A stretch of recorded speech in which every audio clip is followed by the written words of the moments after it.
few years ago, I was having my first conversation with a group of much older and, I assumed, much more intelligent film students. They were running a film group I'd just attended my first session of, a screening of 12 Angry Men, and I absolutely loved the movie. I could most definitely understand what made it a classic. It's fantastically tense legal drama with elaborate mystery and unforgettable performances. I was eager to dig into the post-film discussion with some film intellectuals and get as pretentious as possible despite my entirely inadequate knowledge of film history. I confidently pulled out a favourite director question to the floor, having read enough Wikipedia to likely know the names of whoever would be discussed, though having not actually put in the further effort of watching any of the films. Simply adding them to a to-watch, one-day list seemed to do the trick.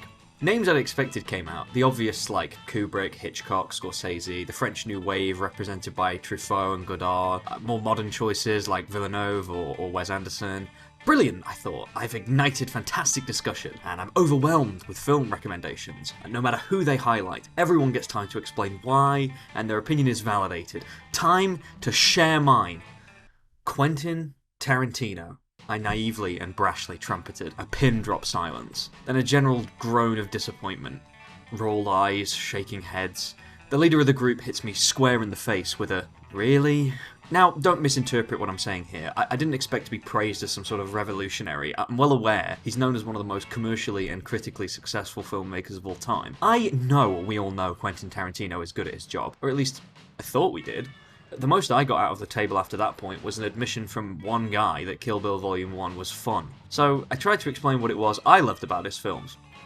To me, the thematics were absolutely gripping. His films are about lots of things, but in every single one of them you can trace what he's doing back to some kind of statement or general exploration of the idea of storytelling itself.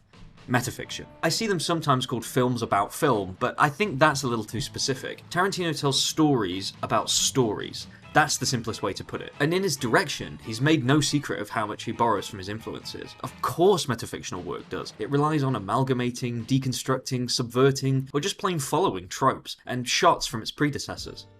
What I love most about Tarantino, I bravely argued, is how he justifies his callbacks and direct references with metafictional subject matter. The example I gave was this scene from the beginning of Reservoir Dogs. The famous like a virgin conversation. This entire segment is obviously very functional in terms of setting up the characters' archetypes and interactions for later down the line, which already makes it good, but the funniest and most iconic part is the argument over the meaning of the song Like a Virgin. This is the first scene in Tarantino's first film as writer-director. You haven't seen anything else entirely from him yet, and one of the very first conversations is two characters arguing over the interpretation of a piece of art. Tarantino is below the surface of the dialogue working for the characters, playing around with a concern he himself likely had at the time. This is my first film, are people going to get it? In fact, the whole movie is about a job being done a little too sloppily and all going horribly wrong. Quentin himself has often talked about viewing what will be his 10-film run as one structured arc, for want of a better term. He referred to Once Upon a Time in Hollywood as the climax point, and suggested his final film will be more of a calm epilogue. Is it not then right to consider Reservoir Dogs a prologue, or at least the first chapter? These words have meaning, I held, and he's already exploring the feelings of himself as a creator through his film's subtextual and implied metafictional meanings. The response, after a deafening pause, was a simple, "Nah, I don't think he's smart enough to think of something like that." Now, at that point I was no longer embarrassed about how openly I'd argued this point and flopped completely on my face. No, now I was just flattered that he believed me a more capable film interpreter than Tarantino was a writer and director. The reason though, dear audience, that I share this anecdote with you is that it draws me to the subject of this video. Quentin Tarantino, I posit, is an extraordinarily misunderstood filmmaker by both those who like him and those who dislike him. I almost never see discussion of the metafiction elements of these films, and yet I believe they're at the absolute core of them. I'm going to take what I believe to be the clearest example of what I'm talking about and explain what I interpreted as the metafictional element. I'm far from the first person to notice that Tarantino's movies are movies about movies. Everyone knows most of his films contain blatant direct references to the things he loves, but where I feel the discussion is truly underrepresented is in its failing to identify the actual point behind its films, the message, for want of a better term. In Pulp Fiction, what is the point of the film? It's hard to exactly pin down a message from the plot elements alone. There's a lot of connecting elements that run throughout. Time appears to be a repeated theme, particularly in Butch's story. Obviously, Jules' story has a biblical moral core, and Vincent's a theme of responsibility. But is there one thing that ties them all together? Well, you could argue redemption, since Butch chooses to save Marcellus and gets to live as a result, and Jules chooses the right path by quitting his career in crime at the end of the film, whereas Vincent refuses and is punished for it. This is one of the most commonly examined themes of the film, and many people argue that's exactly what makes it great. It's nothing more than a classic redemption story about extremely morally grey, if not seemingly amoral individuals making a morally correct choice when presented with it, and learning from their mistakes to be redeemed. I would never, for 1 second, dispute that this is a core theme to Pulp Fiction, but it's not a meaning. There's no statement there, unless it's just do the right thing, be nice and help people. And that's exactly where people stop. So many people will say things like Tarantino is fun, but he's all style over substance. I've heard that 1,000 times. From people who actually enjoy his movies. Sentiments that there's nothing deeper, nothing beneath the surface, and that Tarantino is effectively a pastiche filmmaker, stealing bits of pop culture and brewing them together like a mad chemist to give you a film that is aesthetically pleasing and quotable, but with nothing more to think about beyond that. Like film candy compared to the full roast dinner of a delicious David Lynch. Do I blame people for that interpretation? When so much effort is put into aestheticizing and stylizing the audiovisual experience, and the themes he's getting at are off the beaten track from the actual subject matter of the film, no, I don't. But allow me for just a little while to explain what I took from Pulp Fiction, and see if you think it connects the elements that never neatly fit into any other themes better.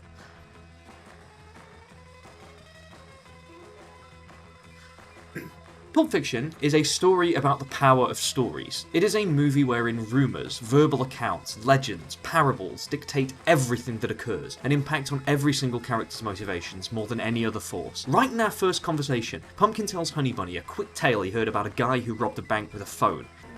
Not a pistol, not a shotgun, but a fucking phone. It's the entire motivation for him pulling this stunt. They get caught up in the meaning. The point of the story isn't a little girl. There probably never was a little girl in the first place, but the point of the story isn't a little girl, the point of the story is they robbed a bank with a telephone. A line which should sound extremely familiar if you've ever entered into the debate over what was inside the briefcase. It's pretty common knowledge at this point that there is no answer to that question. It's a MacGuffin, a plot device. The point of the story isn't the briefcase, there probably never even was anything inside it. It's what we take from the briefcase and the events that surround it that are the real point of the story, despite that being the element that drives it. The briefcase of the story Pumpkin tells Honey Bunny is the little girl, and this is only the first scene. Right after this story moves them enough to commit robbery, they change demeanours entirely, like actors playing characters. It sounds far-fetched perhaps to draw that distinction, but keep it in mind. After the credits, we meet Vincent and Jules, and what's the first thing going on in this conversation? Vincent is telling Jules his stories from Amsterdam, including one which he actually already heard at least once. So tell me again about the hash bar. Okay, what you want to know? The power of the story, they're sharing in the enjoyment of it, especially if they've already had this conversation. It's just like watching a good movie over and over. But once they move on to their conversation about Mia, there's the beginning of a split. Jules is trying to tell Vincent a story, so Vincent can understand the meaning. Don't fuck with the boss's wife. But Vincent is incessantly caught up on the details and whether the story is true or not, that he can't see the actual wood for the trees. So what do you do, fucker? He is obsessed with knowing the factual details. He can't see the actual meaning. You don't think he overreacted? Is it a stretch to suggest here that Tarantino was already thinking ahead? He knew many of the people watching this movie would immediately ask themselves, so what was in the briefcase? All becoming Vincent's in their own way. Vincent does manage to stumble onto a retort. Did you give a guy a foot massage? Serves to discuss the subtext of the foot massage hypothetical, reminding us that the obvious meaning is not necessarily the one you should go with. Naturally, subtext should be examined too. Hey, remember earlier when I said Pumpkin and Honey Bunny changed demeanour entirely and it's almost like actors playing characters? Well, here's Vincent and Jules doing exactly the same thing, and oh, that's exactly the line Vincent uses to invoke that particular change. Come on, let's get in character. Jules then recounts the story that Vincent told him earlier, with dramatic flair, showing us how stories pass from person to person, and how when we're influenced by a story, we desperately try to tell that story to others to teach them the lessons. You know what they call a quarter pounder of cheese in France? We bring this all around to Jules becoming a terrifying preacher, recounting a lesson from the story, the Bible, using his story of the Lord to strike terror into the hearts of Brett & Co. Let's speed up a little bit, but try to touch on as many story references as possible. Marcellus Wallace illustrates his point about Butch aging poorly with metaphor, as well as the stories of those who came before him. See, this business is filled to the brim with unrealistic motherfuckers. Motherfuckers who thought their ass would age like wine. If you mean it turns to vinegar, it does. Vincent is talking about the Tony Rocky Horror Story, and it's clear that conversation is impacting pretty severely on his thoughts. He is now, having had it pointed out to him by Jules, really stewing on the meaning and fearing for himself. Fucking idiot, alright? It's a big man's wife. I'm gonna sit across from her, Chew my food, my mouth closed, laughter, fucking jokes, and that's it. The piercing scene opens up with a very exaggerated story for bonding. Then when Vincent goes into the next room, his and Lance's camaraderie is demonstrated by what? Vincent telling him a story. Still got your Malibu? Oh, man. You know what some fucker did the other day? What? Fucking keyed it. These are a lot of rapid-fire examples that you may say are just linked to a theme, but I believe they're telling us something. Tarantino is saying over and over and over again that storytelling is the language of communication. If you want to get an idea across, if you want to express something, make someone do something or think something, you don't just tell them that idea, you conceptualize it. You tell them a story about it. There's still more though. Jackrabbit Slims itself, the wax museum with a pulse, is an attempt at capturing the stories of celebrities past. Vincent, much like before, is cynical about it, repeating raw facts about the names of actors. He isn't engaging them on a personal level. Their initially tepid and impersonal conversation serves to slowly bond them together over one thing: telling each other stories. Marcella said you just got back from Amsterdam. Sure did. How long were you there? Fox Force 5, Amsterdam, right back around to Tony Rocky Horror. Once again, when talking about the story, it becomes a debate on semantics. And as before, Vincent is obsessed with the veracity of it. Or did it happen? Mia draws much the same conclusion as Jules and reminds us that nobody knows the true story, but that's not the point. Whether it's true or not is irrelevant. It's what the story does for people that really matters. Remember the briefcase? Truth is, nobody knows why Marcellus threw Tony out of that four-story window except Marcellus and Tony. When you little scamps get together, you're worse than a sewing circle. When the silence comes back around, it's no longer uncomfortable. They can sit for a second after sharing the experience of digging deep into the meaning of a story. Is that what you call an uncomfortable silence? I don't know what you call that. A couple more quickfire notes. Vince threatens Lance into helping with Mia's overdose with the power of a story he could tell Marcellus. This fucked up bitch is Marcellus Wallace's wife. Do you know who Marcellus Wallace is? Yeah. Do you? Yeah, if she croaks on me, I'm a fucking grease spot. Now look, I will be forced to tell him that you did not help and that you let her die in your fucking lawn. Now come on, help me. Then the final conversation between Mia and Vincent concerns the power of the story they must now keep a secret between themselves. Well, I'm of the opinion that if Marcellus lived his whole life, he don't need know nothing about this incident. If Marcellus knew about this incident, I'd be in as much trouble as you. We finally hear Mia's Fox Force 5 joke, effectively a very, very short story, but it now holds a new meaning for the pair. Pop Tomato gets really angry, goes back and squishes him, says, ketchup. Ketchup.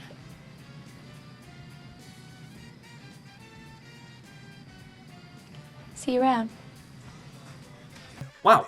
That is a lot of story mentions. Literally almost every scene until this point has some character telling another a story or involves them debating the meaning or details of a story, and we are barely even halfway through the film.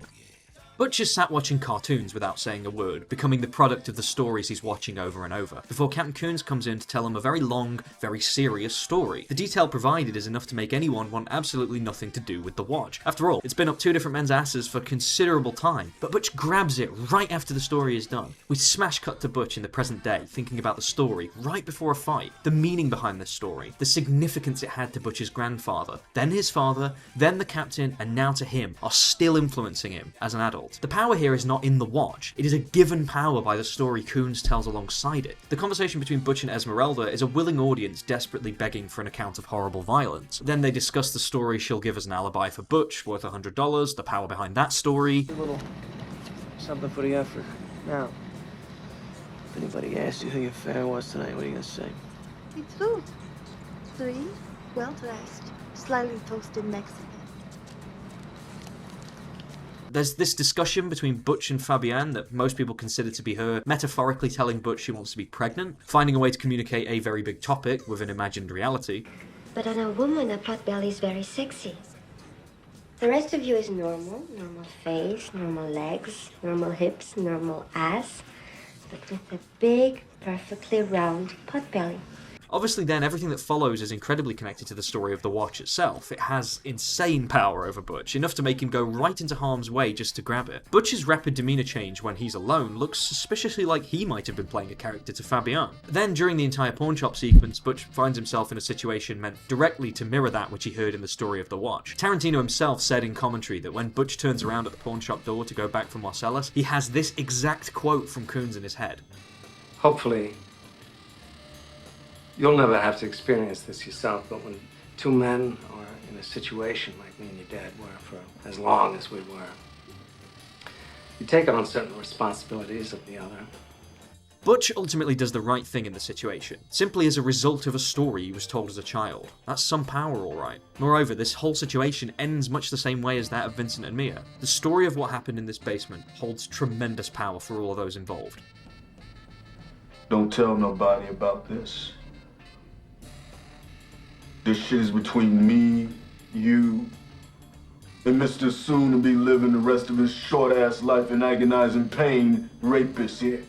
If you're still not convinced, the home stretch of the movie takes us from right where we cut off after Jules' Bible verse. After a rogue shooter misses all 6 bullets at point-blank range, their brief disagreements from before become full-scale philosophical arguments. Jules once again goes digging for a deeper meaning, wondering if he's just taken part in a biblical parable, while Vincent is cold and factual. There is no story here, just an event that happened. I think it's time for us to leave, Jules. Don't do that. Don't fucking blow this shit up. What just happened here was a fucking miracle. Chill, Jules. This shit happens. Wrong. Wrong. This shit doesn't just happen. Do you want to continue this theological discussion in a car or in a jailhouse with the cops? We should be fucking dead, my friend. What happened here was a miracle, and I want you to fucking acknowledge it. Ultimately, this conflict grows and grows between their characters during the Winston Wolfe segment, he himself playing a character and living up to his moniker of the Wolf. You sending the wolf? You feel better, motherfucker? Shit, Negro. That's all you had to say. Wrapping right back around to where we started, Jules and Vincent are still locked in their debate over the meaning of the story of that morning. Jules ultimately monologuing to Pumpkin all about how the story has influenced him, and how his own life experiences have come to shift his interpretation of a story he'd been viewing superficially for years, Ezekiel 25:17, into one that prompts him, much like Butch, to finally do the right thing, following a situation he found himself in that made him truly understand the story. I've been saying that shit for years. And if you heard it, that meant your ass. I never gave much thought to what it meant. I just thought it was some cold-blooded shit to say to a motherfucker before I popped a cap in his ass. There are actually many more direct references to storytelling in Pulp Fiction than the ones listed here, but I believe I've gone over the general thread enough for a compelling case. No pun intended. I believe that Pulp Fiction is, before it is anything else, a story designed to teach us about the power of stories. They are by far the greatest method of communicating ideas, feelings, and they hold incredible power over ourselves and over other people. Our life experiences will shape us and change how we view those stories over time, and there'll be many breakthroughs where we finally understand a story we didn't before, a feeling which sets us free and allows us to change deep-rooted elements of ourselves. Stories have the power to fundamentally change us as human beings, and that is what Pulp Fiction is about. That alone would be enough to make the film interesting, but what makes it an absolute slam dunk is that the story itself holds up. After all, it would be hypocritical to carry such a meaning if your story had no impact, but have an impact Pulp Fiction did. By being a shapeless mass of story, so to speak, chopped up and non-linear like crime novels of old, Pulp Fiction fundamentally changed the way many would think about storytelling. Pulp Fiction's genius is in achieving its secondary goal better than its primary one. Most people see Pulp Fiction for the first time and praise it for its vividly memorable characters in dense and overlapping stories with clear goals and motivations, growth, change, believable and gripping dialogue. It's a movie you at least won't forget, like a story you heard when you were a kid, a joke you learned for a role, a rumour you heard about your boss's wife. But it did that because it wanted to prove something else. That's exactly what stories do. When people tell me they think Tarantino is style over substance, it's because they don't realise that in his movies, the substance is there to celebrate the style. He's a director who fell in love with the power of stories and how they're told, and his movies are there to tell us exactly that, while being stories just as powerful, all ready for us to fall in love with and pay it forward.